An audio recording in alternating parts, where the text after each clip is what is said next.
Good evening, listeners. This is Bless Radio. It's the Tuesday night spiritual discussion program. It's just after 6 p.m. And this is Saad here in the studio in London. The weather here is overcast and been raining showers sort of on and off. And I've been joined by Gregory. How are you doing, Gregory? Well, very well here in Brussels. It's not raining. It's just cool. That's cool. Yes, it's changed from last week. It was extremely hot last week and it's now cooling down. So, yes, welcome to the show. Thanks. And I want to also thank Sister Marino for her show just before us. Thank you for being there. So, dear listeners, this is the spiritual discussion program. The aim of the show is to introduce you to the spiritual knowledge in the light of truth, the Grail message by Abdrushin. And we have a topic every week. The topic for tonight is belief becomes conviction. So you're welcome to join us with any questions or comments. The number to contact us here in the studio in UK, it is 079 444 31366. You can call, text, or use WhatsApp. And if you're outside of UK, it is 004479 444 31366. I'm going to begin with what is the Grail message? The Grail message in the light of truth by Abrushin is a spiritual knowledge of life.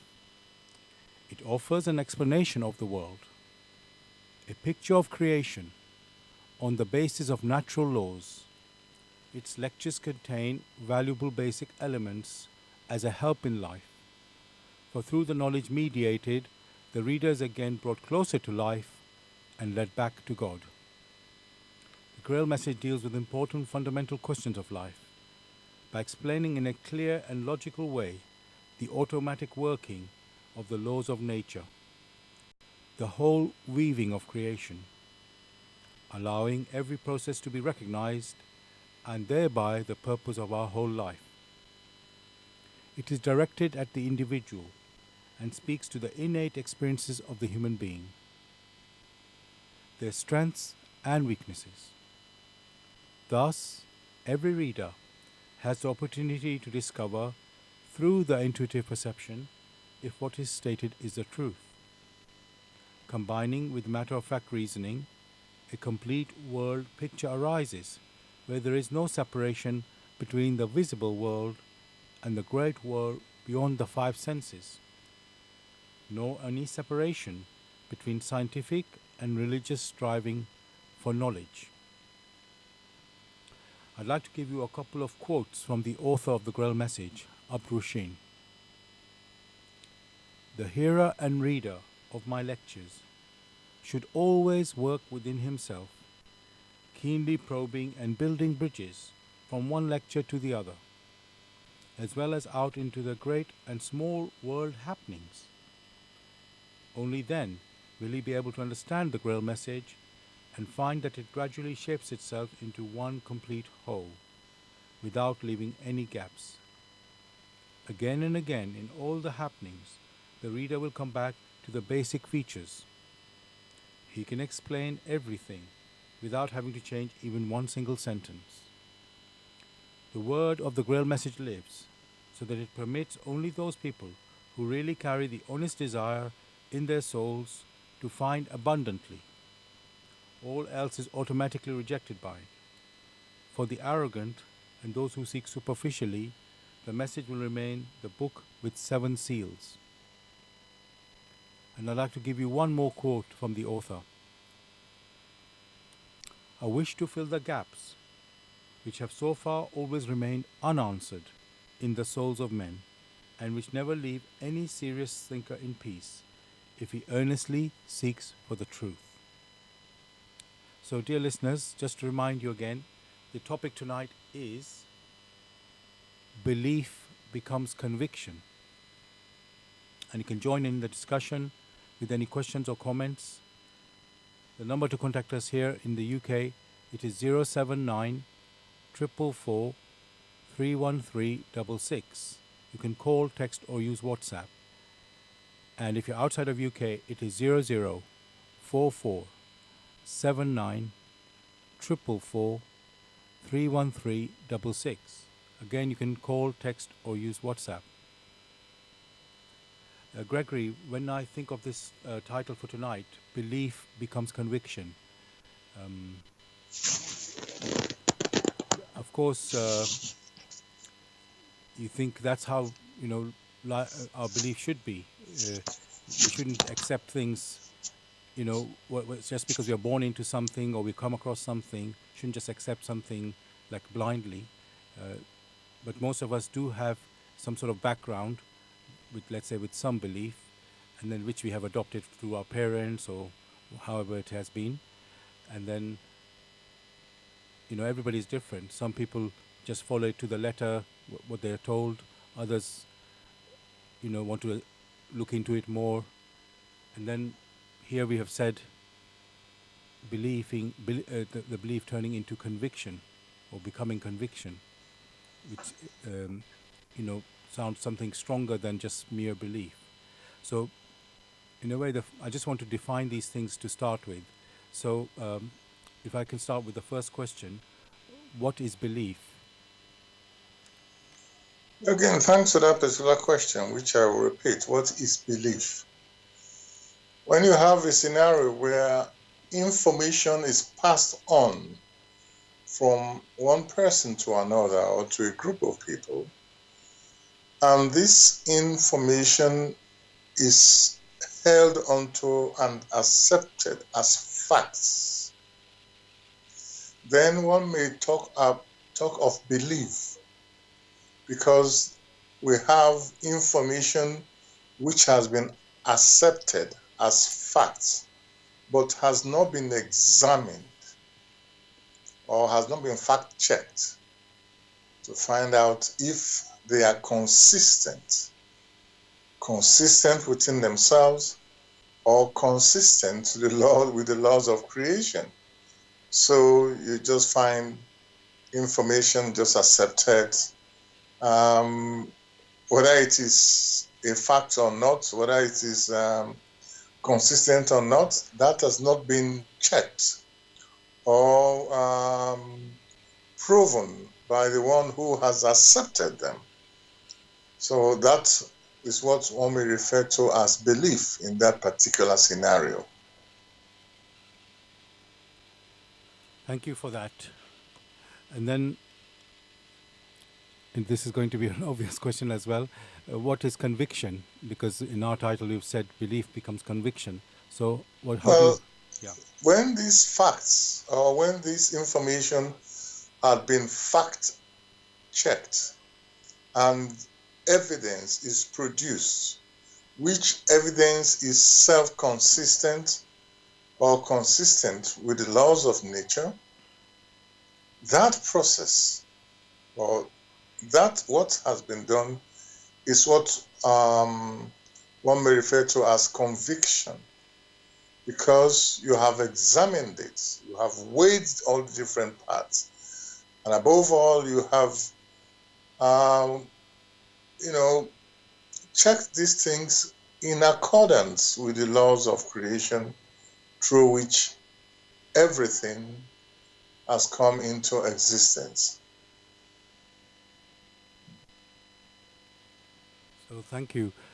When you talk about evidence, especially when you think about beliefs, some things, let's say in our beliefs, are not physical, and or even if they are physical, it's like we weren't there when this, let's say, if I'm talking about beliefs, let's say from religions or spiritual teachings, let's say like that, most of us would say we have not been around when that spiritual teacher came for us to verify that this teaching is, correct with the evidence, that sort of evidence. We can't have that physical evidence to show that. And so when you are talking about evidence in terms of belief, do you mean physical or other type of evidence as well? And if so, what? One means all form of evidence, which evidence must, number one, be self-consistent. As we all have heard or know, a house divided against itself cannot stand. That is very clear.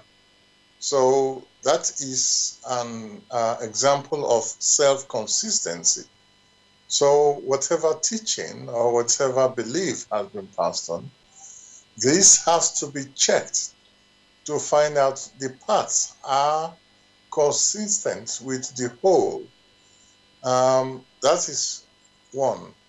Secondly, these teachings or these beliefs, whatever one cares to call them, one should check these things out not only intellectually, but also on a spiritual level using one's intuitive perception. So as long as the intellectual checking of facts, which can be done, say, intellectually, is accepted, and on the other hand, the verification of this can be done also in one's intuition. It may take time. Then one may say that these things have been examined not only intellectually, but also, in quotes, on a spiritual level using one's intuition. For it is when these things have been examined very thoroughly, right, inflexibly, that one may now refer to, oh, I have facts, I have evidence, which evidence means there are no holes in there, no holes through which many other things can be punched into it, because it becomes watertight. Thank you for that, Gregory. Now, when you look at beliefs, even in the same, let's say, teaching or religion or the followers of a particular belief, there are disagreements of interpretation of the same so-called belief. And so are we meant to have, we're basically saying everything must be examined. So any belief, let's say a number of people follow a particular belief, and the individuals that are in that sort of group of people who follow that belief, should each of them, how can I say, would you say that if they examine that a belief, and then would you see that there could be some differences in the individual followers of that belief in there, according to each person? Because some person may accept some of their belief and others may not. When they examine it, they think, no, actually, although I accept, let's say, majority of what it says, there's some things I don't want to accept, or I don't agree myself with it. So can we have something like that, where within one system, if I can say like that, one faith system, where... Hello? Oh, Gregory, are you still there? I'm listening. Okay, sorry. I'll just start that again. I think there was some interruption. So what I'm saying is, if let's say in one particular faith, there's a number of followers of that faith, and should, or each person within that faith who follows it, there may be people who, when they, let's say, examine it, or they think that some of it they don't agree individually, they just find that they can't quite accept that. And then let's say 80% of the others do follow that, what is in that same belief. So my question really is, are we meant to have a personal examination, each one individually, of a set faith, within a set faith, or should they just follow the whole faith, the whole teaching? Whether it be a faith or not faith, each personality is here, all right, here on earth to mature, And one cannot use the evidence of others as being factual without having examined these things thoroughly.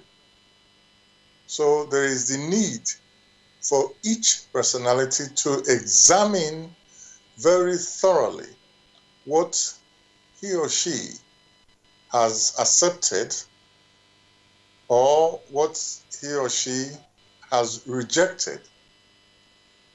What counts in the scenario you just painted is basically the degree of examination of each of those participants. That is what grants them the deeper insight. There are some who will examine intellectually. There are some who will examine both intellectually and spiritually. It depends on the degree and the zeal that they had put into it in order to find out what the truth is or what the facts are. Each personality will then come to a better conclusion. So it is not having to say a group has accepted, therefore I myself must accept. For each person is here to mature personally rather than taking a group attitude and say, oh, the group has, this is what they have found and I accept it. Even in that case, you still have to examine. Thank you for answering that. I just there's something I know you said at the beginning. I just want to ask if you can just confirm that because I'm not sure I fully understood it. When you said what is belief, I talked about what is belief. Did you say that was based on facts, or because then after that? Yes, please. What one has stressed initially was some information is passed on from one personality to another through writing or whatever. That information has to be examined intellectually and examined spiritually. But above all, that particular information must be examined on the basis of the laws of nature through which everything came into existence. When we have the scenario where a personality accepts and holds onto that information which has been passed on to him or to her, without examination, that becomes a belief. When that information has been examined thoroughly to find its consistency, first with itself, secondly with the laws of nature, this examination carried out intellectually and through one's intuition, then one can talk of conviction. Thank you for that. Thank you for clarifying that. So my next question is, when you have achieved conviction, does this mean that this belief, if I can use the word belief, what you have examined, let's say a belief that you have examined,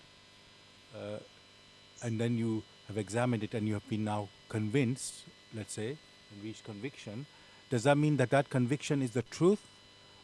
Or is it just, let's say at this point, that's the best you can have because that's according to the information that you have? So does that mean once you have a conviction, achieved conviction, that is actually the true, that's what is true? What is your conviction? No. The facts, that conviction that you have now reached is only a fact. Facts are not truth. The truth does not change in itself. The truth has always remained the truth. It's eternally, I mean, it's eternal. So itself, it doesn't change with time. Facts may change. So one has to differentiate between truth and facts. Facts is a product sometimes of the changing times. At the beginning, when you sow, say, a seed, it is a fact when observed in time that that this seed grows to become a seedling and grows to become a tree.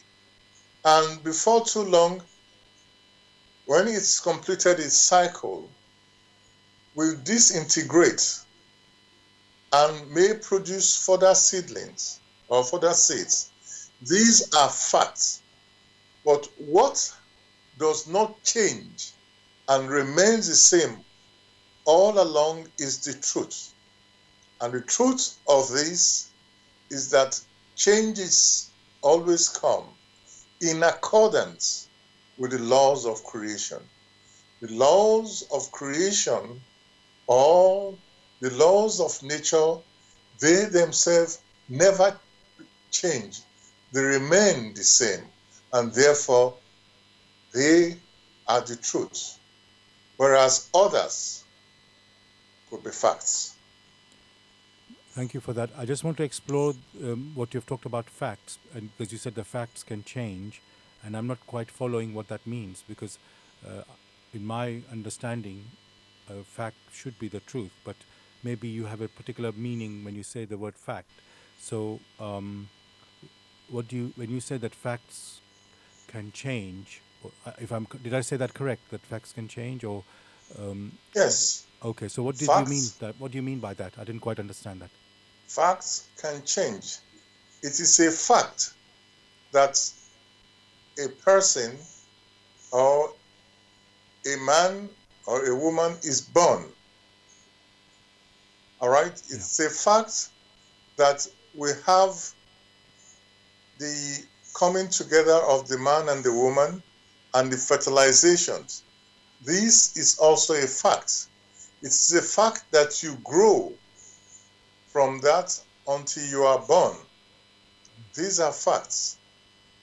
It's also a fact that after a certain number of years, let's say about 100 years or 200 years, because you were born here on earth, the body is then used up, and that which makes use of the body now departs.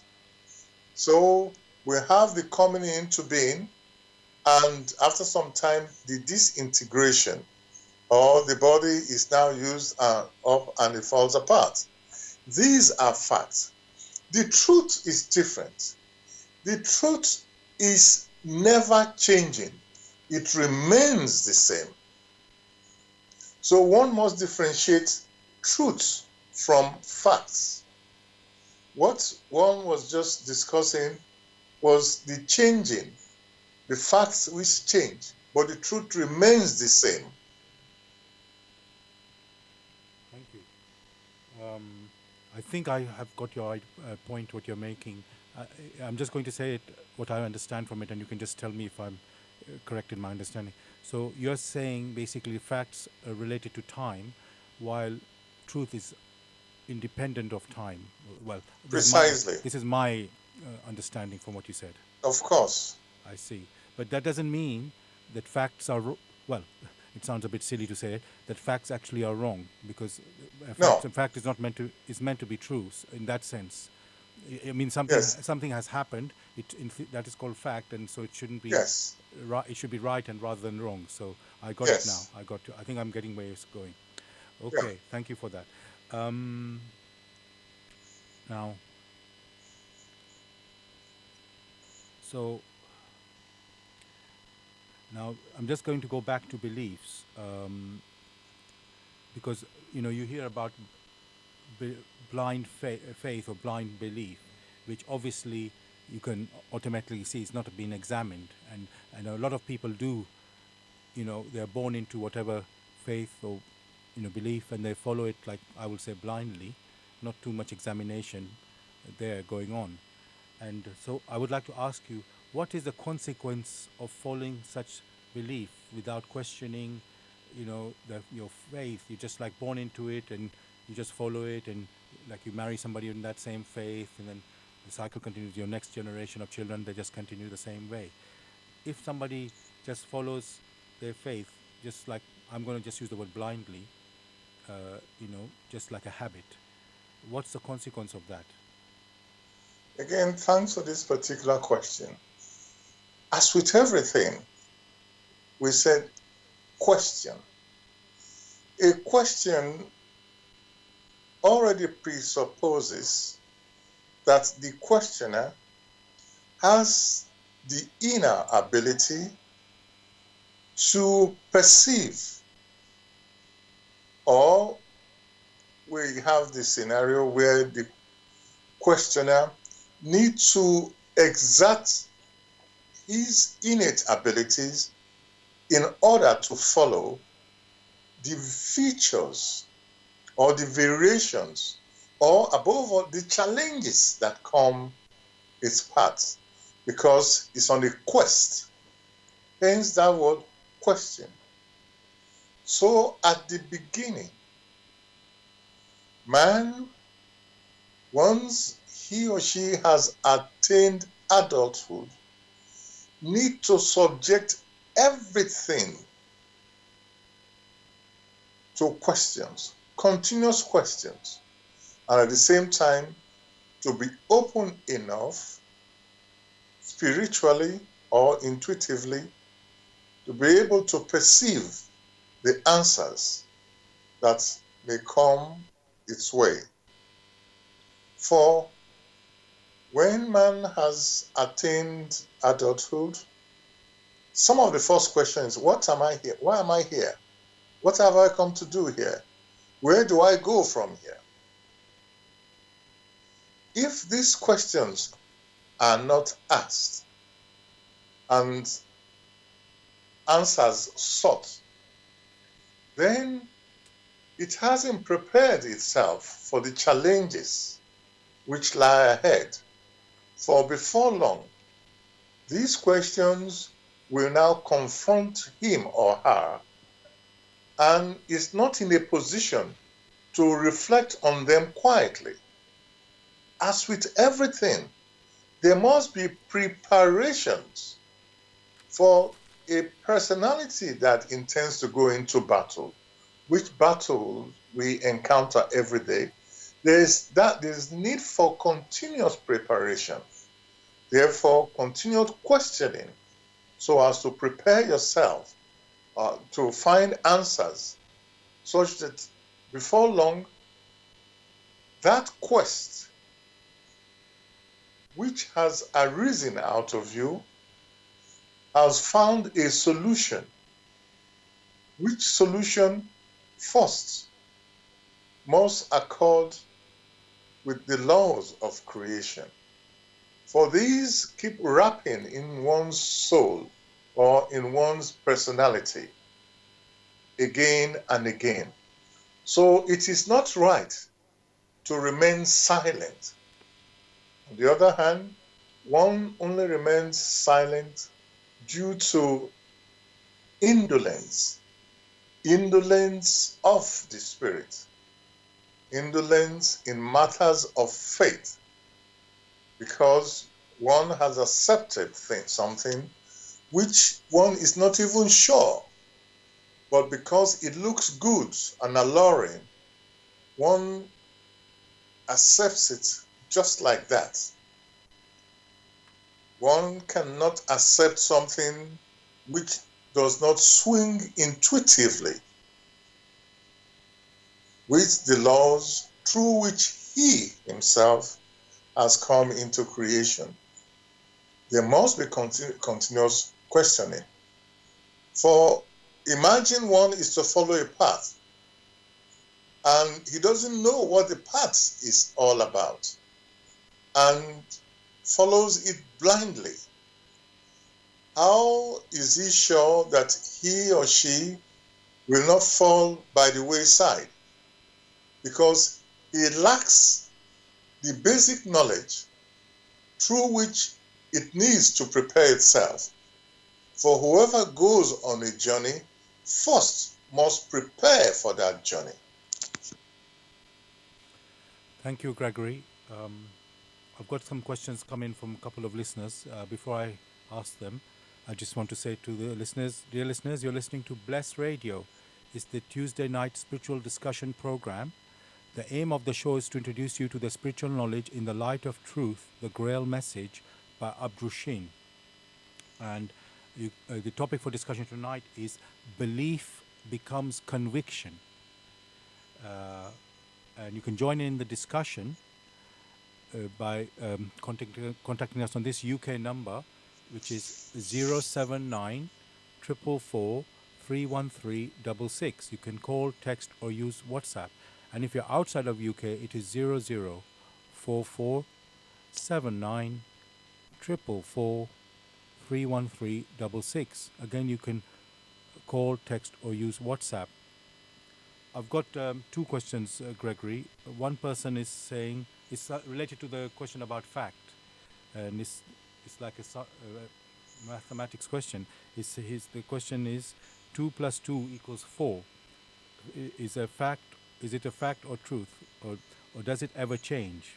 So it's like a difference between fact and truth. Well, you said 2 plus 2 equals 4. It is 4 using a particular base or a set of bases. So in that area of mathematics, where they say 2 plus 2 equals 4, the question one will ask, on what basis? Is it on base 2 or base 3 or base 4 or base 10? So in the area of mathematics where these calculations, there are what we refer to as bases. Those bases form the cornerstone. Those bases themselves do not change. But the consequences of such statements may change. So 2 plus 2 equals 4, that could be right in base 10. But on base 2, it's a different answer altogether. Okay, thank you for that. So, like, you need a whole context, what you're saying, to be able to see if it's actually a fact or truth. So, okay. Now I've got another question from another listener, and they're asking, it's sort of related to the question we were talking earlier. Says, as a student of the Bible, Christ Jesus only enjoined us to believe in Him. Why would you come? Why would, I think he's saying, he said, why would you come with conviction? I guess what he's saying, why would you need conviction? So I'll just say that again. As a student of the Bible, Christ Jesus only enjoined us to believe in Him. Why do we need to have conviction? And that's what I'm going to say from that question. You said, as a student of the Bible, Jesus said we should believe in Him. Yes, that Jesus enjoined us to believe in Him. Why do we come? He says, why do you come with conviction? I think what he means, why do we need conviction? I think that's probably what he means. So that is very correct. However, in the same Bible, the Master, Jesus Himself, only those who do the will of my Father, only those who do the will of my Father. That is an activity. And that activity is based on conviction. So, passing the information is a first step. By their activities, that is, by those who are fulfilling the will of His Father, only those will rise to heaven. Therefore, when He said, talked about faith and believing in Him, Believing is the first step because that information is passed on to them. But they themselves, whoever believes, must examine. That process of examination will lead to conviction. And he said, by their works we shall know them. Those works are based on conviction, not on belief, which belief is something which has been accepted and has not been checked out for what it is. Thank you for Gregory. I mean, I can see belief alone won't lead to somebody taking an action. But when you are convinced of something, you are more, well, it doesn't mean you will take the action, but because you're convinced, you're more likely to take the action. And obviously, you will have the trust in what you're doing because of your conviction in it. And belief would be almost like I said, it's like a habit. You do it. I don't want to say we are robots, but you do it because people are doing this as a habit, and then it's not really, how can I say, alive. When you have examined something, you can feel confidence. Yes, I've checked this out. Now I feel confident and I can do this. And so it's like a more power. It feels more powerful to have a conviction than to have just a mere, I use this word, mere belief. Thank you. Okay.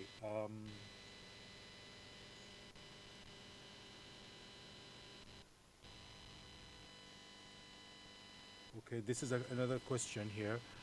How exactly does having conviction anywhere happen? So I'm not quite sure. This is a colleague of mine who helps us with the questions. So I'm not quite sure I follow this question. But so I guess what he's saying is, should we have conviction everywhere, in everything, what we do? So should we examine everything before we take an action, or can we just? I'm trying to, let's say, evolve this question a little bit. Or can we go a little bit of? I don't want to use the word trial and error, but somehow, do you have to have like a complete conviction before you take an action, or you can just have some trust in whatever belief or whatever reason you follow something, and then, maybe it gets deeper as you take the action. You realize, oh, this is the result of that action, and then maybe I continue further in that, in that belief. Personally, I think you have answered the question. Were you to go across a bridge, which bridge you haven't seen before, and this bridge is made of planks, the first thing you do is to put your leg, not just jump into it. You want to see how it goes. Only when you find that the bridge holds will you take a second step. That means there is caution. As with everything, caution comes in. And this is only a process of examination. Examination physically and also examination intuitively. It doesn't mean that you have all the facts or you have examined everything fully. It is a step-by-step process. Just as someone who intends to become a doctor or a medical doctor in future gets the facts bit by bit and examines them. It doesn't mean at the first date he has examined everything and becomes a doctor. Thank you for that, Gregory. There's something I remember you said in my question at the beginning of the show, that conviction is not always the truth. And I know we went into talk about facts and truth later, but it sort of gave me a little bit of concern, because it means conviction itself is not enough, in a way, to be sure that you're on the right path. Let's say that what you're doing is the right path, and because you said that conviction can be wrong, and so Am I correct to say what I just said now? I don't think you are correct. One did not say conviction could be wrong. What one was stressing is that there is always a beginning, a gradual accumulation of deeds. And in the accumulation, one builds up. And in that process, one before long will attain to that which is the highest. It is not something which just happens and you say, oh, I'm convinced of it. If one is convinced of something, it means one has examined it. And when questioned of all the features, one is able to provide the correct evidence. If along the line one is unable to provide consistent evidence, then where is the conviction? Because conviction is more of some form of deeds, either physically or intuitively, or a set of arguments, which set of arguments are self-consistent. That means they do not destroy themselves. They are harmonious. If one is unable to produce any evidence, then one may ask, where is the conviction? How can you talk about patience when you yourself cannot produce evidence of patience? How can you talk about understanding when you lack understanding because you cannot even discuss it?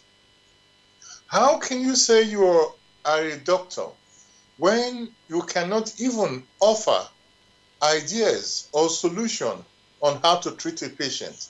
How can you say you can run 100 meters when you can't even run, you can't even walk? So there must be some form of activity, which activity must provide proofs that indeed there has been conviction, because it is an activity born out of intellectual examination in combination with intuitive examination. Thank you for that, Gregory. And I also remember you mentioned earlier on that about the natural laws or laws of creation, that you know your conviction must be, you said, consistent, self-consistent, and also must sort of align with the natural laws or laws of creation. Now, you know, things happen in life. People think there's some injustice happening to them or in the world, and then your inner self somehow says, well, justice must be there. Everybody is seeking justice, that uh, if some wrong has been done, then justice must be done, right? And we know that the human justice or human system really doesn't always get justice. And then so we think, oh, there is a God, there is a creator, and he will provide that justice. And here we're talking about, so we believe there's a system of justice from the Almighty. And then, but that may not be a conviction that there is actually a justice from the Almighty. It's just almost a wish, I could say, that we are told there's justice and we believe that there's a justice, but we may not be convinced that there is a justice.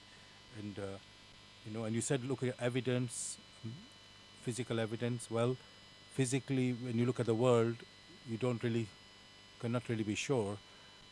People get away. Criminals can get away with justice, the injustice and the crime. They seem to get away many times, not everybody. And then, so you think, well, there's something higher than that. That is the Almighty, and His justice must be perfect. And but the thing is, we don't get convinced about it. We don't see it. So how can we know that there is a God's justice be convinced that there's a God's perfect justice that will happen, that will take its course. How can we come to that conviction? Thank you for that question. It reveals so much. You said, how can we see or how can we convince ourselves? At the initial stages, one mentioned there must be consistency. And there also are the laws of creation or the laws of nature. The first question one should ask oneself, not ask other people, what are these laws of creation or laws of nature? One also talks about the Almighty. What is their concept? What concept strikes them about the Almighty? Is it just a form of belief? Some information passed on which has not been examined? Had the human personality examined these concepts which has been passed on to it? Has it examined it thoroughly? Then, in perfect justice, in accordance with the laws of creation, evidence is passed on to it, and it becomes personally convinced that it could not be otherwise. But because we have this human indolence, not wanting to examine further, always wanting to find the fault in another place, it acquires, and as if it's walking on crutches, accepts what has been passed down to it without knowing whether it is consistent with the laws through which it, the personality, came into existence. And that was why at the initial stage, one said, oh, someone is born. Before long, that personality, after some years, we need to pass on. He or she never asked, why am I here? What have I come to do? Who is I? Does that mean the physical body? Here is the human spirit, or here is the personality who receives strength every day, who senses the power that streams across him every day, who senses the power that keeps plants and animals alive every day. This personality has never asked, where comes this power? Is it arbitrary? Had he or she been asking such questions, quietly or silently, it would have been led to further recognition. But since that did not happen, it accepts that, oh, there is an Almighty somewhere and this. But where is the personal conviction that indeed there is an Almighty? Where is the personal conviction that indeed there is a justice? What is the concept of justice? But one may safely say that a farmer that goes to the farm and plants a seed, say maize, that farmer at the end of the cycle will reap maize, will not reap cocoa, will not reap mango. That should always or should have taught him or her that whatever one has sown, that is likely to be that what one should reap. So that cycle, it can already convince itself. Or have you seen a place where one goes to a farm and plants a crop, and in planting corn, he reaps a car? Or in planting corn, he reaps a human being? Because of the simplicity of these laws, many ignore them. The justice of the Almighty lies in the laws through which the human spirit or the personality dared to come into existence. There are no separations, that the laws of nature, which man can easily observe, are different from one planet to another, are different from one realm and to another, that these same laws are different before we came into existence here on earth. And even after departure, that means after the physical body has been shared, the laws are going to be different. But the basic thing, the first question will be, who am I? Am I just basically the flesh and blood? Or is there something more than that? Once it starts from that, it will start having glimpses, one way or the other, on what man is. Once man then strives to know himself, like he said, to know thyself, then in appreciation, he himself will now know that before he came into existence, the power was already there. And knowing that the power is there, the laws that govern on how this power operates will become clear to him. So the first rule is for man to know himself, and then the rest will follow. Thank you, Gregory, for that answer. We've got a question from a listener again, and they're saying, belief becomes conviction. Why is this axiom so important for mankind today? If I just repeat that, belief becomes conviction. Why is this axiom so important for mankind today? Thanks. You will find that belief becomes conviction is a process. It's important because information abounds, but we are unable to verify.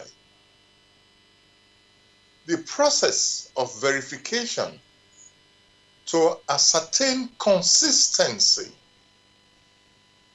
to ascertain whether this consistency is in accord with the laws of creations. That process is what leads to conviction. That means you have moved from mere accepting that information to examining the information, and you now have not only accepted it, you can now use it as a stepping stone, which stepping stone will not shatter the first time you now place your trust on those stepping stones. So it is not just trust before examination. First, you examine that which has been passed on to you. You have to examine why you yourself are here, whom you are, the forces of nature that has made it possible, the order of things. Only when these things have been examined thoroughly will others become a matter of course, because you have examined these things not only intellectually, but also intuitively, which by intuitively, one is talking about the impressions of the spirit, which spirit is the inner core of man. Thank you for that, Gregory. Dear listeners, you're listening to Bless Radio. It's the Tuesday night spiritual discussion program from 6 p.m. to 8 p.m. The aim of the show is to introduce you to the spiritual knowledge in the light of truth, the Grail message by Abrushin.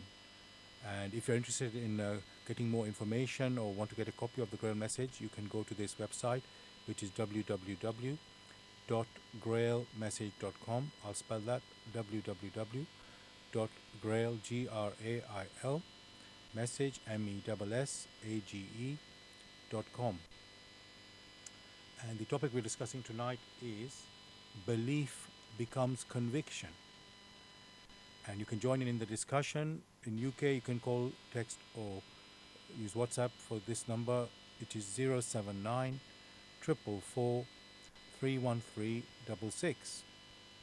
And if you're outside of UK, it is 0044 79 444 31366. Again, you can call, text, or use WhatsApp.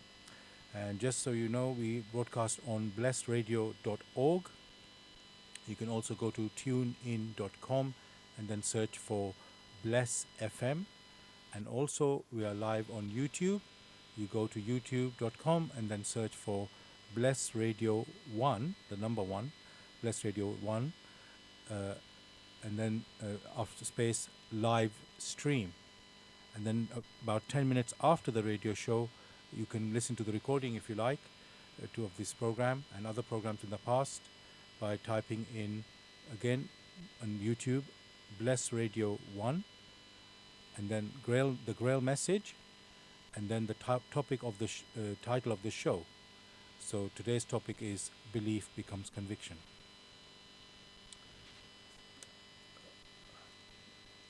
Gregory, let's say if somebody has an existing faith or belief, and then they come across something new, or different to what they have, and then they decide to change their belief, you could say, or take on this new belief. And does that mean they are hypocrite or unreliable? They're not convinced of their own belief, because we are talking about belief becoming conviction. So, so if somebody, comes across something new, different from what they had before, and then they adopt that, would you say that is a hypocrisy? Absolutely not. What is new does not necessarily oppose or is against that which is old. As long as that which is new is consistent with that which is old, or also an improvement, or it gives a greater perspective, then that which is new is harmonious. The problem has always been that which is new, when examined in context, does not agree with that which was only meant as a sidestep. So one has to differentiate what one holds at present and what tomorrow will bring. Tomorrow is a new day. Tomorrow does not necessarily contradict today. but is new and grants one the opportunities for further experiencing. So one would not say a person who has found something new and is examining it thoroughly is a hypocrite. Because at the time or before that, that was his level. And it only shows that person is putting in effort or is becoming awake and therefore has found that which is new. But at the same time, it is necessary to examine very thoroughly to ensure that which to him or to her, that which is now new, is not the same old one in a different format. So there is a need for continuous examination. But as you will find, once one comes to, or one has had some experiences because he's in a process of waking up, he now finds most things to be new. Whereas, strictly speaking, it is not new. It's the same old thing in a different format. Or, on the other hand, he himself has always interpreted that which is old according to his own concept. But now he has improved internally and sees most of these things to be new. So there is no hypocrisy. Even if he has to ditch that which he held before, it's always progress as long as he strives to understand these in accordance with laws of creation. Okay, thank you for that. I just want to follow on from what you've said there. What if there is something different? We've talked about old and new, and but let's say something is in the new belief or new, I don't know, understanding. There's something opposing what was said before, and because you said it, what if it harmonizes? The old and new can harmonize, but there may be something that may not harmonize, and you could leave your old belief because of that. Not because of that. Sorry, you just realize later with the new belief, let's say, or the new understanding that you've got now, that actually something of that what you had in your old understanding is not actually correct. So, the point I'm trying to making is it doesn't. Are you saying it must correspond? The new and the old must correspond and harmonize in every way, or can there be something that you discover? Oh, actually, there was actually something wrong I believed before that. Uh, I'm trying to think of something like that.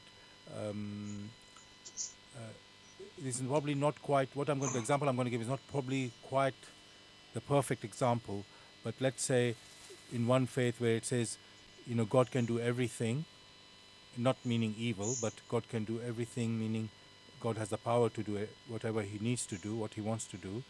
And then people somehow think that's like an arbitrary thing. If somebody's in danger, you just pray and God will just take me out of that danger, just like that, because he's so all powerful. And then, let's say in the new belief or new understanding, the person comes to realize actually God is not this, doesn't work like this. It's actually has to be justice involved. It's not just arbitrary, as some people might think. Oh yes, God can do anything, and so of course He can save me in whatever situation I'm in. No, there has to be justice in with this new teaching. He realizes no, actually there must be justice involved, not just because God feels like I want to save this person, he can be saved. So yes, when you said, is it simply? Well, Yeah. it must be very well understood in everything, whether new or old, it is the concepts that we have held that either open the path or block the path for further experiencing. So it is the concept we hold deep within.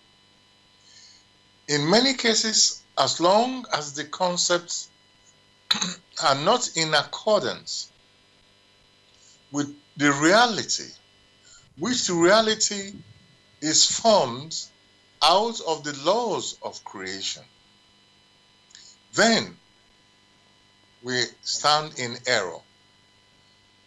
For instance, in the old, many hold on that all you need to do is just pray. But what is prayer? They also hold that the Almighty can do anything because it's Almighty. When it say can do anything, and you say, you mean the Almighty can also do evil? It's because they have not examined thoroughly enough those concepts which has been passed on to them. They believed without questioning, prove on those concepts, and they now accept that it cannot be like that. That everything they have seen so far, things are well ordered. That the seasons, they follow this. For one to be born on earth, it goes through this particular path. For one to be alive, he has to be able to breathe in and breathe out. So these things are very well ordered and not arbitrary. Then the concepts which they now hold start changing. For, like one has stressed, as is well known, it is the concept that we have internalized within us that either open the path or close the path. If those concepts are in accordance with the will or with the laws of creation, then we are able to move further. And that is why in these discussions, there is a stress on the intellectual and also on one's intuition. Only in the process of continuous examination will one have clearer concept of what the intellect is and of what intuition is. And through one's intuition, as long as the concept is well internalized, many an impression is able to assail one and interpreted correctly. And for one who now becomes very intuitive, he or she is able to confidently and convincingly take the necessary steps for self-improvement. Else, many will only hold on to that which is earthly and that which is intellectual. Such a personality will not understand the concept of justice which transcends earthly justice. And therefore, it will find it very difficult to make progress when it comes to understanding the features that hold the whole of nature or the whole of creation. So the first thing is to have that inner clarity. And that inner clarity is the movement from what one may call belief to conviction. Therefore, one can understand when the topic we are discussing, it says belief becomes conviction. And also it follows from one of, for your guidance, where it was said, liberation and redemption lie only in conviction. One must be able to liberate oneself only through conviction. Why? Because it already tells you that one is alive, whereas in the other case, one is asleep. One has to be alive through one's intuition and one's intellect. It cannot be otherwise.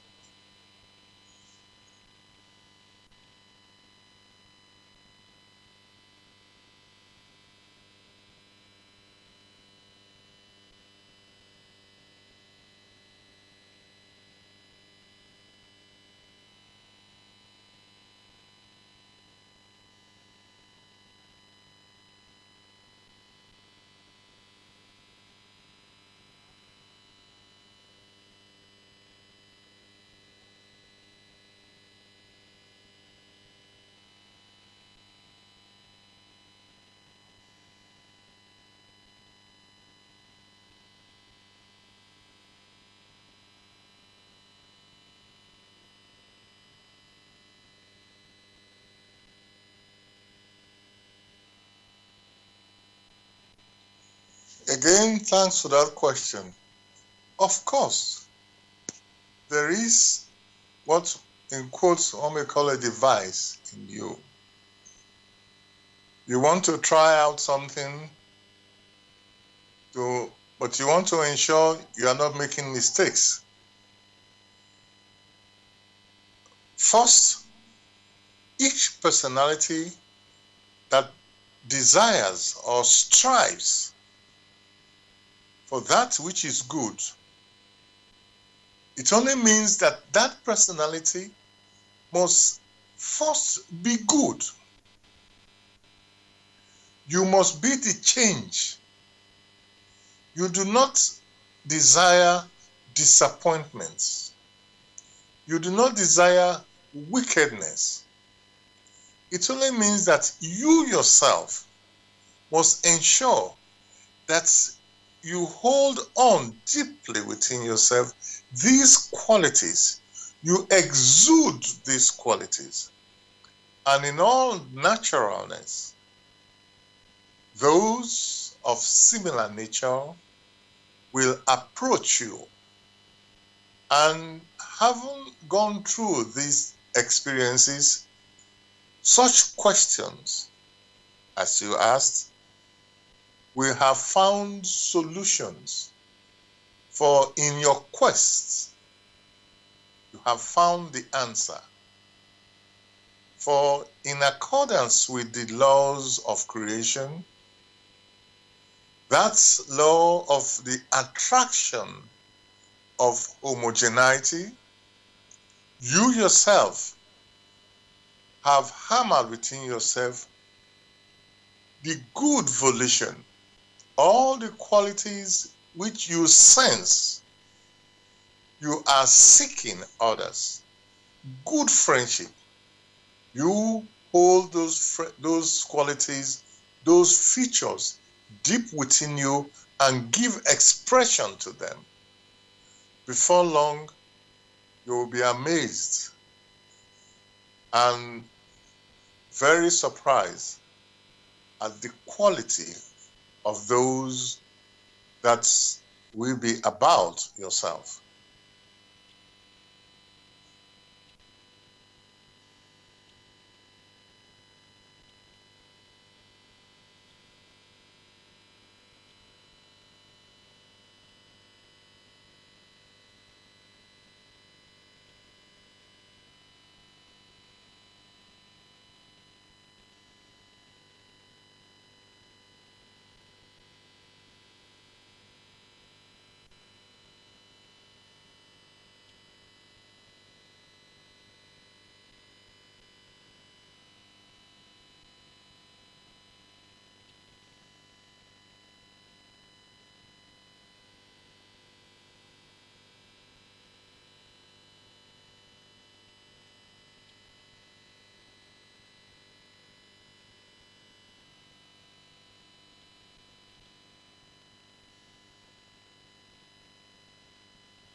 Of course, it is possible to have conviction in these things. You mentioned life after death.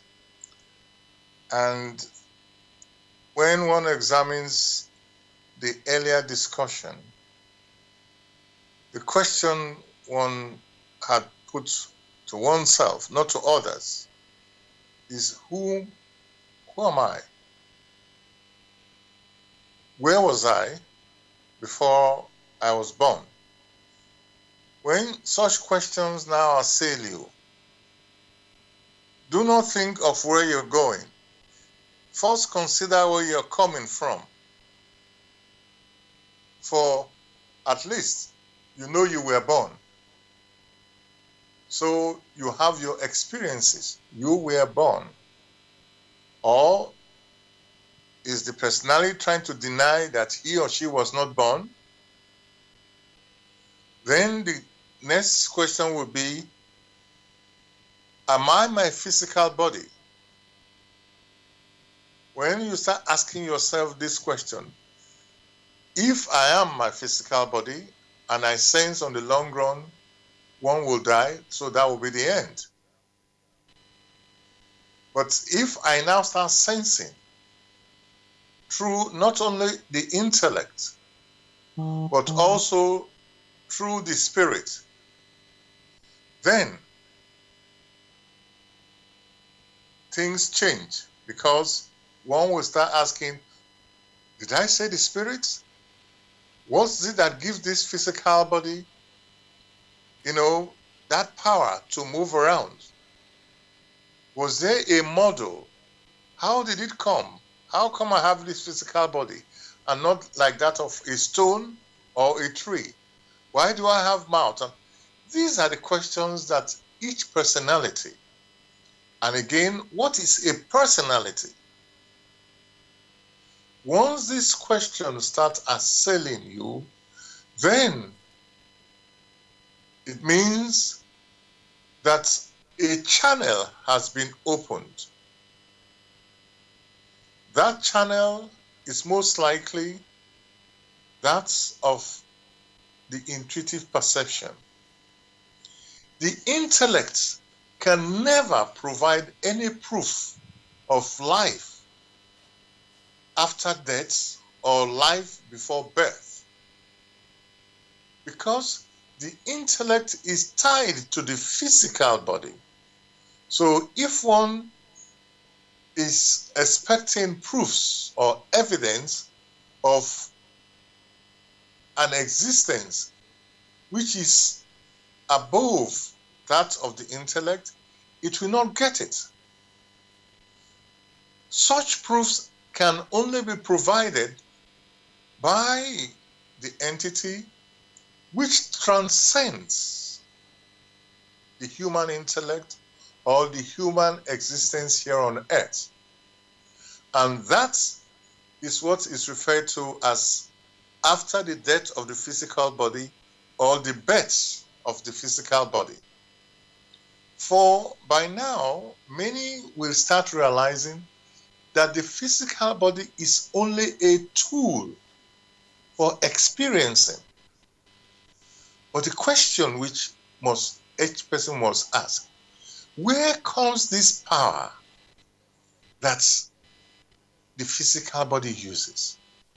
Where is the control? Where does it lie? The facts are there. As long as these questions have arisen from out of the human spirit, then they are the right question. Because it's only trying to let you know that there is more that meets the physical eye. Here on earth, we are only talking about the five senses. Which five senses are tied to the physical body? But the physical body is only a tool.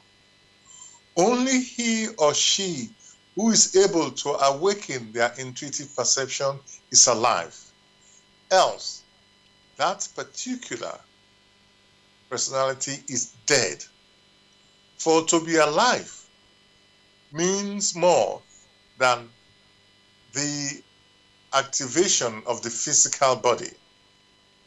Something has to activate the physical body. In order to remove all the confusion, we now have works or a work written in the light of truth.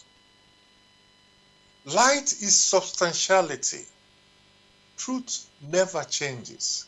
In the light of truth, the grail message, which strikes the human spirit, which awakens the human spirit for those who wish to be awake,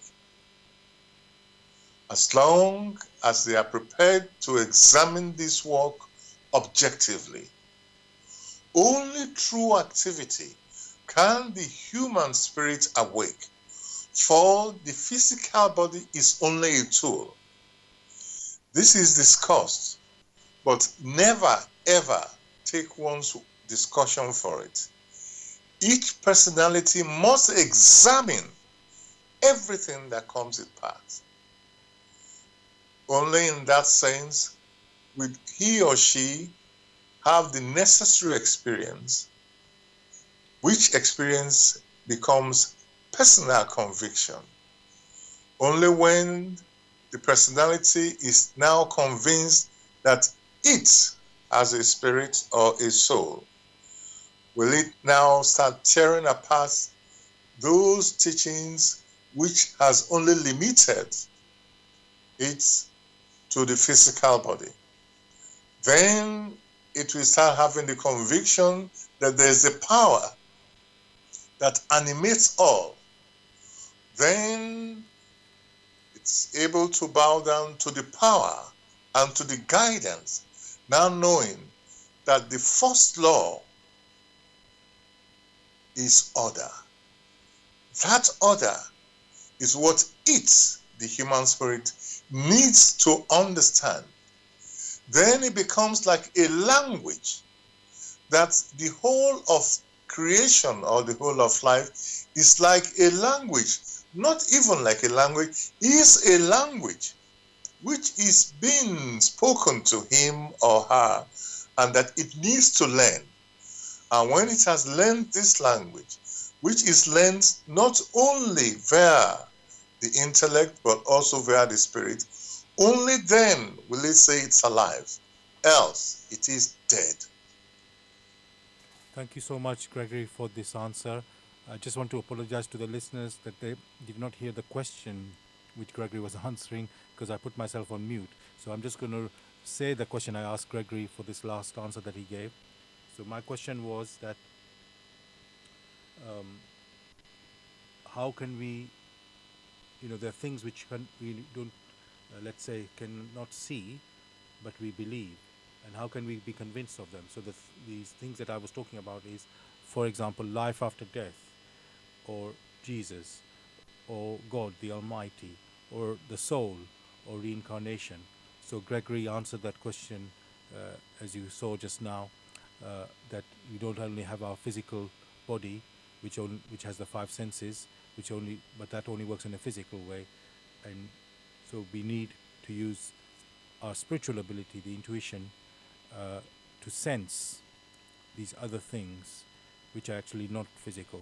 So thank you, Gregory, for giving that answer, and apologies, listeners, for not hearing the question from me.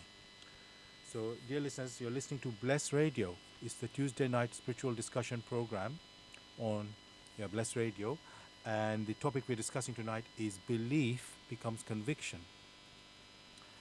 And as Gregory has mentioned, the aim of this show, or the knowledge we're discussing with you, is the spiritual knowledge in the light of truth, the Grail message by Abrushin. And if you are interested to get more information or get a copy of the Grail message for yourself, you can go to this website, which is www.grailmessage.com. I'll spell that, www.grail, Grail, message, message.com. And if you're interested in in joining the discussion, you can contact this number for UK, which is 079 444 313 66. You can call, text, or use WhatsApp. And if you're outside of UK, it is 0044 79 444 313 66. Again, you can call, text, or use WhatsApp. Gregory, I've got a question from a listener again. Let me just see that. Okay.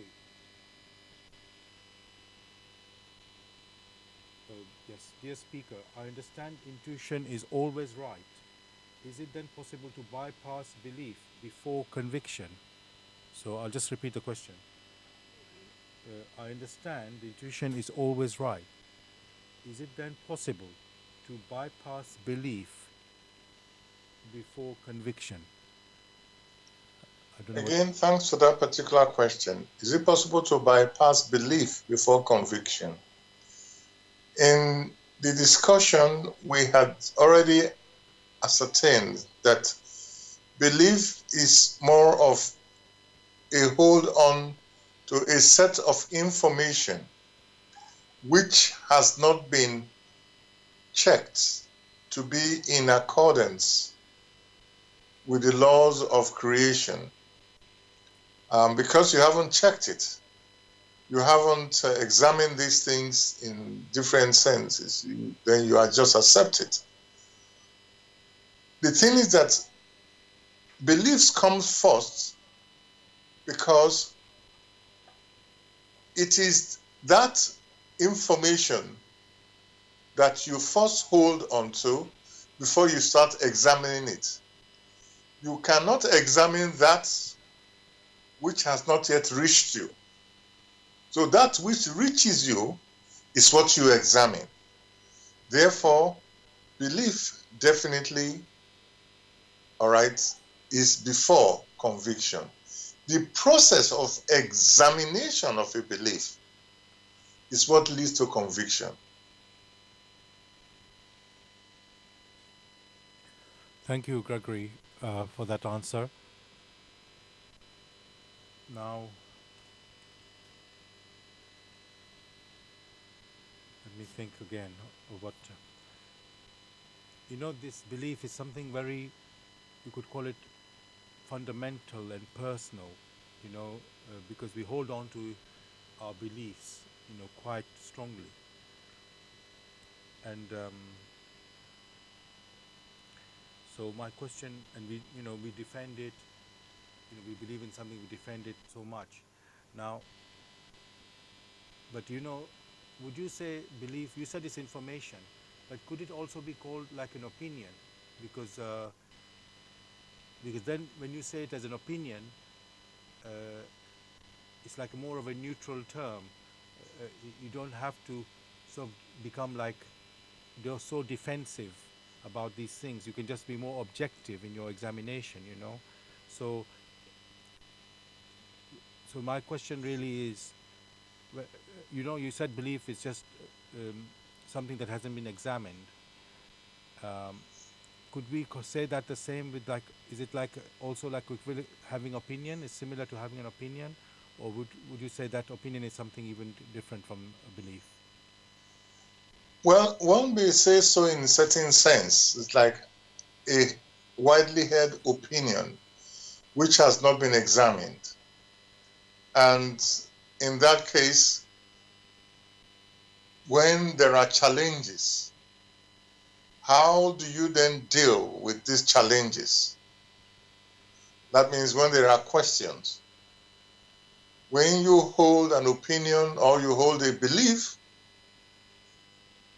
and when along the line someone or even yourself, you ask yourself questions, you can't even articulate it, or you cannot provide any, or you can't substantiate this opinion or this belief, where does it then leave you?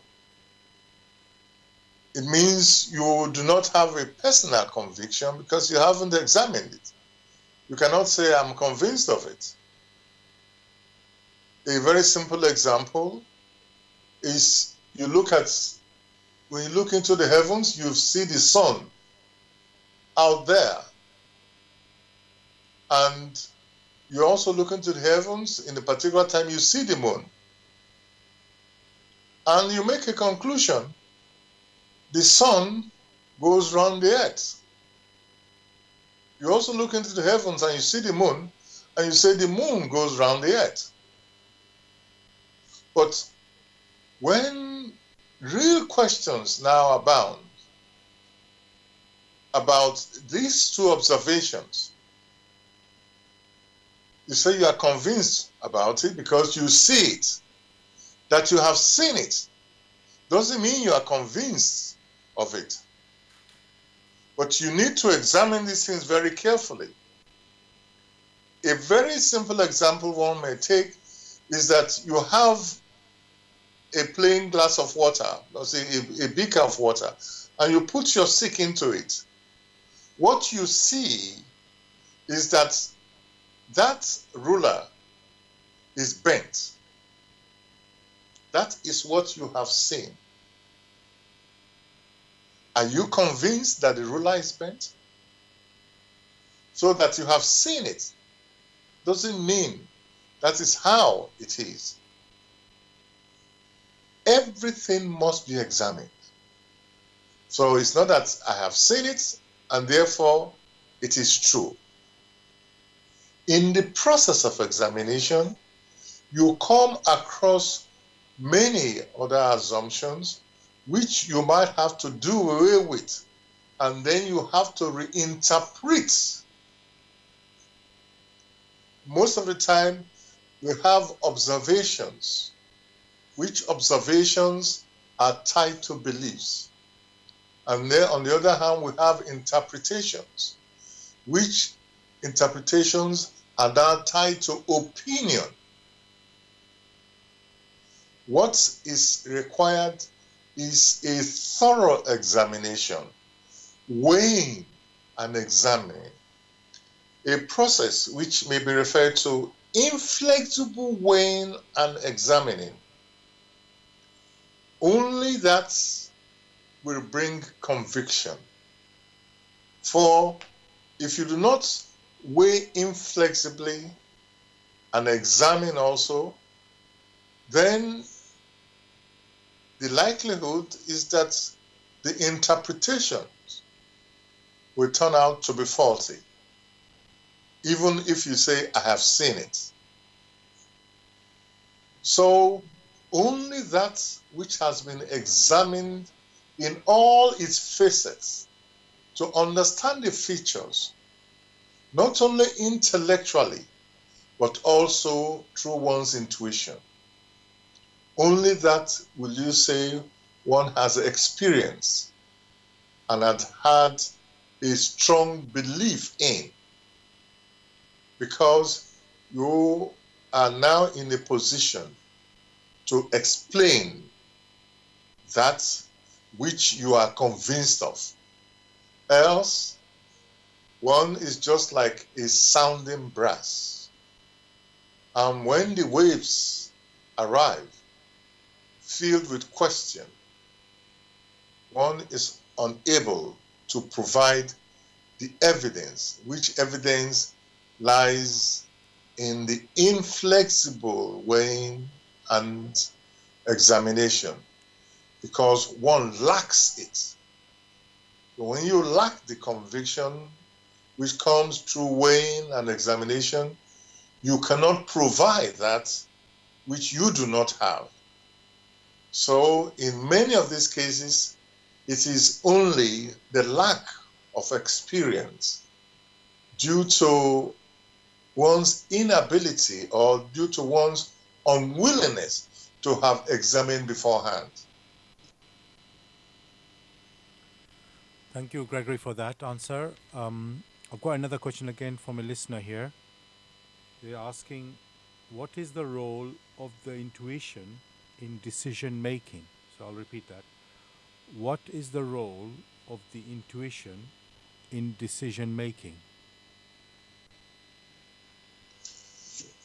What is the role of intuition in decision making? It is this intuition that should decide everything, because the intuition, these are impressions from out of the human spirit. For it is the spirit that is alive. So it is the spirit that should decide.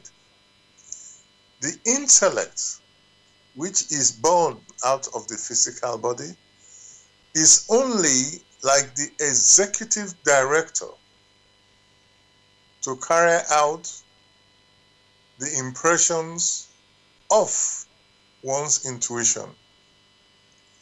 As long as that is the case, then many a wrong will be avoided. For the spirit, as it matures, wants to weave its path in such a way that it minimizes chaos along its path. It wants to weave in such a way that it will not hurt others or not impede others whom, like him, are striving to achieve maturity. However, the spirit is not so.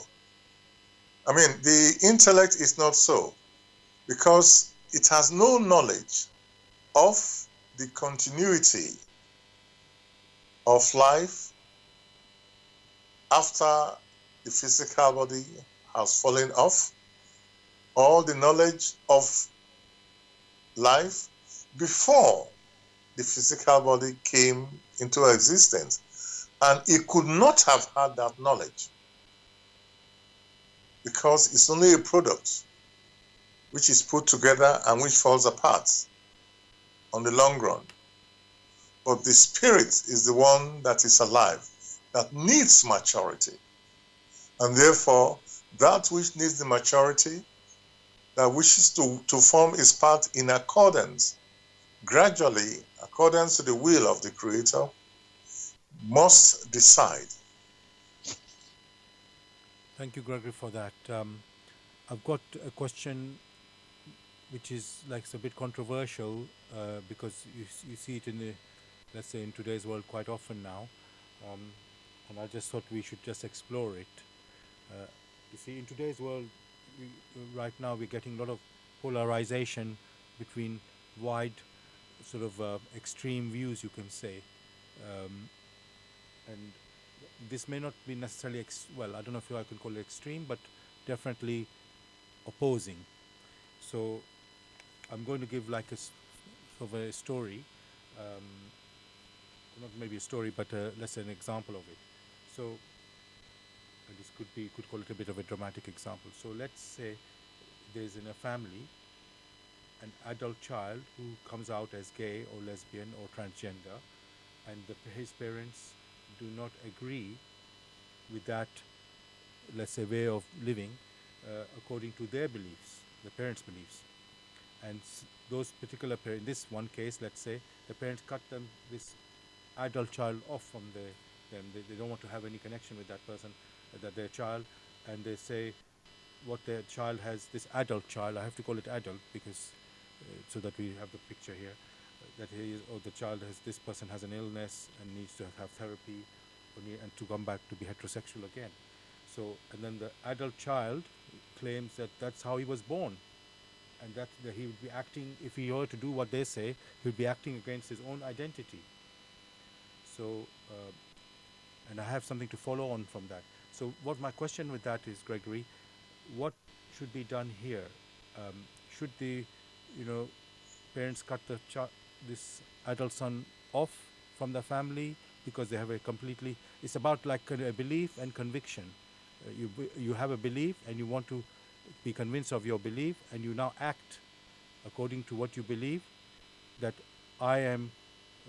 The parents believe that they don't agree with homosexuality, for example, that they don't want their child to be that, or so they want to cut themselves off from such a person, and the adult child who says they are gay, that this is how I was born, this is my identity, and you're asking me to, you know, go against my identity. So My question with that is, Gregory, what should be done in this situation? Thanks for that particular question. When you have that, in the case of pregnancy, and then we have before long a delivery, it means that the physical body has become matured enough to be ejected in order to continue to experience. The same thing happens when you have a tree that is filled with apples. Once the apples are matured enough, they don't remain on that tree, they fall off in order to produce other apple trees. In the statement you made, you stressed the adult. The adult having experienced through its parents and has become an adult, that particular personality should move away from its parents in order to examine the world of its own, the world of its own choosing. Whether he or she now says he wishes to be gay or not to be gay, or lesbian or not lesbian, or Transgender. what, yeah, or not, that is a decision which must be respected, because that personality, in accordance with the laws of creation, just like an apple that is matured enough, moves away, does not become entangled in the parent's home. So each personality needs to move out to experience. How they experience is now left to them. For these personalities, have to give an account of how they have spent their lives, not the parents. It is true that the parents provided the opportunity for that human spirit to incarnate, but the parents must know their limitation, that this personality need to experience. So it has nothing to do with the parents, unless, however, that personality is too lazy and wants to remain within the confines of its parents and to keep enjoying that which the parents have provided. Then it cannot complain when the parents make this demand. But for the sake of self-respect, should move away and experience as it wishes, or that which it wishes to experience.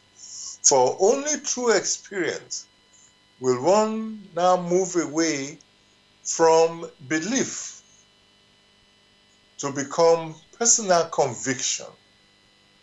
Each personality must be granted and be respected in its efforts to become independent in order to experience. Can I The just come in? parents, Sorry. yes. Can I just come in there? Basically, just to the question, what I was asking in a way was more. Yes, I hear what you say there. Just my question, not so much about not being allowed to stay at home or something like that, but more that there's a different 2 points of view. Let's say, one, the adult child wants to live the life how he or she thinks they are meant to live, and then there's an opposing, um, let's say, belief of the parents of how that they don't accept this particular way of life. Not so much about living at home. So it's like accepting each other's, like you use the word respect, respecting each other's free will or how they want to live. And but in this case, what seems to be happening is because one of them is the parents, let's say, they oppose strongly what the adult child is doing. They want to cut themselves off from the child, on that basis of this belief, and because of, let's say, they believe it and they're convinced of this belief. And is that like a good? Well, I don't know if I should use the word good, but is that a good thing?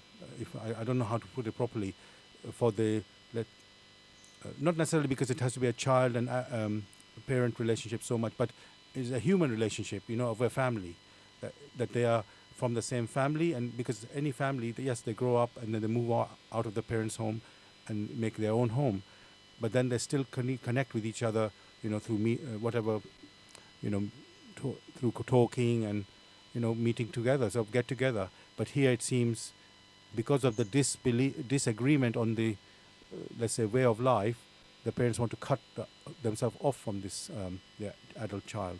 So that's in a way where I was leading this question. The question remains, the question remains that the parents have their own personal conviction on the way things should be. The so-called child who has become an adult is just gearing to experience life that is now getting into. There should be respect. Just as the parents were respected when they were much younger, they should respect the so-called child or the adult person who is just coming into and trying to taste things here and there. It didn't say that this adult personality is evil. Here is a typical situation where there should be respect from all sides. And yet, the parents haven't had their experiences, do not want this human personality to exercise its own free will. Of course, there are anxieties. One should not forget that many times parents want their children to follow the same path as they themselves. If your father is a doctor, they want you to become a doctor. If your mother is an engineer, they want you to become an engineer. So, because my father is this, I should follow it. Without granting the personality the free will. That free will must always be left to exercise itself, whether that person comes out as gay or not gay. In fact, in many occasions, someone may say today they are gay and tomorrow they're no more gay. Some parents will say, oh, they are not gay, but when they get to a certain age, they become gay. The human spirit must be allowed to make decisions because the human spirit, is responsible for the decision it has made, not the parents. Otherwise, threats will be spun, which will now bind these families, because you now have that on many occasions, the parts of the families were not permitted to make decisions at the age of maturity. So whatever the situation, each personality must be allowed respectfully to make their decision, even if those decisions hurt the parents. Because there are many decisions which the parents will make, which will also hurt the child. One should not even say child. one should say an adult, once it comes to maturity, each personality should be allowed to wander off to experience that which they sense deep within them they must experience. Only through such experience can they improve. Maybe at the beginning they sense themselves to be gay, and then having gone through that path for some time, they feel it's not for them and they turn. But had they been stopped not to follow that path, then they will keep pursuing it. So, in the final analysis, the human spirit must be allowed to make their decision. For it is they themselves who have to account for it, not the beliefs of the parents, because they themselves are not sure. If along the line they believe they are right, how come they now gave birth to a personality that has these features? If they themselves hadn't, one way or the other, attracted this particular soul in accordance with the attraction of homogeneity. So parents should be very cautious what they do and what they do not do. They must take care of themselves first. For those people who wish to be good or who strive to be good, they only need to attract because they have become the change which they wish to see. Because they have become the change, they will only attract those who will come across them or who will come through them that will bring them joy and help them to progress. Thank you so much, Gregory, for that answer. We've come to the end of our show. Thank you, listeners, for joining us tonight. The topic was Belief Becomes Conviction, and I hope you enjoyed it. We'll be back next week, as usual, on Tuesday, 6 till 8 p.m., with another topic, which I will let you know when we start next week. Gregory, is there anything you'd like to say to the listeners to say goodbye? Well, I only wish them the best, and hopefully that they themselves will find time to examine this work, which will help in the liberation and redemption of their spirit through personal conviction. Thank you so much. So, dear listeners, thank you again for joining us tonight. Just to remind you, you can pick up the Grail message or get more information on the Grail message by going to this website, www.grailmessage.com. I'll spell that, www.grail, Grail, message, message.com. And yes, this is Saad here in the studio in London. I'm signing off, and I wish you all the best for this next week, and God bless. Please join us again next week. Take care. Bye, everyone.